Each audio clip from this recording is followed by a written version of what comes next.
All right, let's just dive right into this explainer, because today we're addressing a feeling I know we all share, that profound, exhausting, everyday friction of modern life. You know the feeling, right? You wake up tired, you feel stressed for no obvious reason, and navigating a normal Tuesday feels like you're constantly swimming upstream. Well, let's start with a pretty provocative thought. What if your anxiety, your burnout, and your physical discomfort, what if they aren't personal failings at all? What if they're literally just a software glitch? Think about it. It's the result of your ancient biological software trying to run in a modern world it was never built for. We're basically running version 1.0 hardware in a version 10.0 environment. Section 1. Born for another world. The physical and social evidence that we don't belong. Let's state the cognitive dissonance right out of the gate here. We are the only species on Earth that requires sunscreen to survive our own sun's rays. Crazy, right?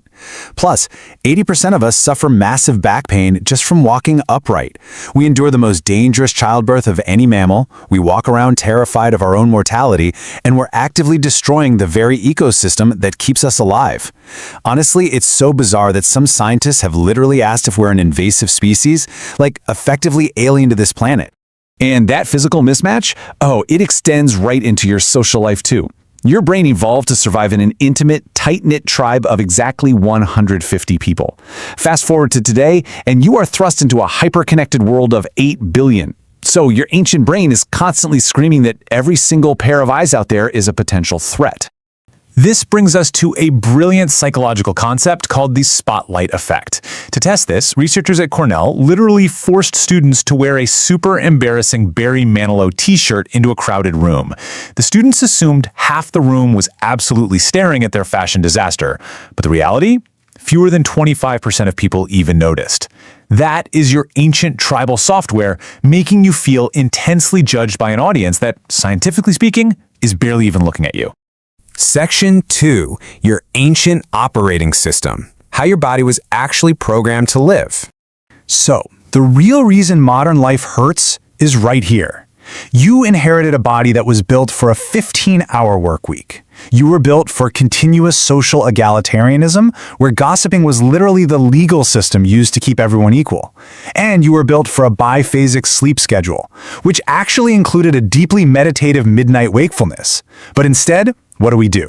We force ourselves into 40-hour work weeks, totally fragmented attention, and blue light insomnia. The crucial point to take away here is this. Anthropologists looking at this data literally call early humans the original affluent society. Now, they weren't affluent because they had wealth. They had almost nothing physically. They were affluent because they had time, they had community, and they had total freedom from the modern, exhausting ache of endless comparison. And you know what else? This perfectly explains your modern cravings. Your body literally cannot tell the difference between finding rare, raw honeycomb on the savannah and grabbing a glazed donut at 11 p.m. So when you get that intense craving for sugar and fat, that's just a 3-million-year-old scavenging program firing in your brain. It's desperate to store calories to keep you alive through a famine that, let's be real, is never actually coming. Section 3. The price of comfort. What happens when life gets too easy? For 50 years, IQ scores were climbing globally, but right around 1995, something shifted and those scores sharply reversed. Our most vital executive functions, things like working memory and sustained attention, are actively being pulled down. Basically, the world got completely comfortable and our cognitive muscles just started to atrophy. We can see the ultimate danger of this kind of paradise in John Calhoun's famous Universe 25 experiment.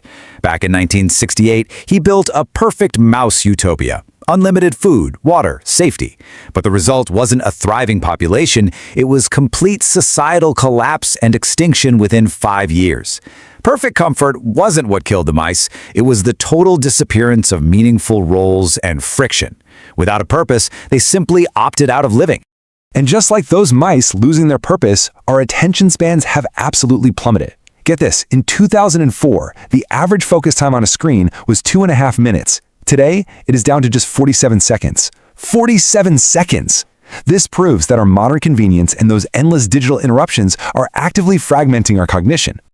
Section 4. Building and erasing. The fleeting nature of human identity. Now, have you ever wondered why you can't remember being a baby? It sounds impossible that you just lose years of life, but your baby brain didn't fail to record those early moments.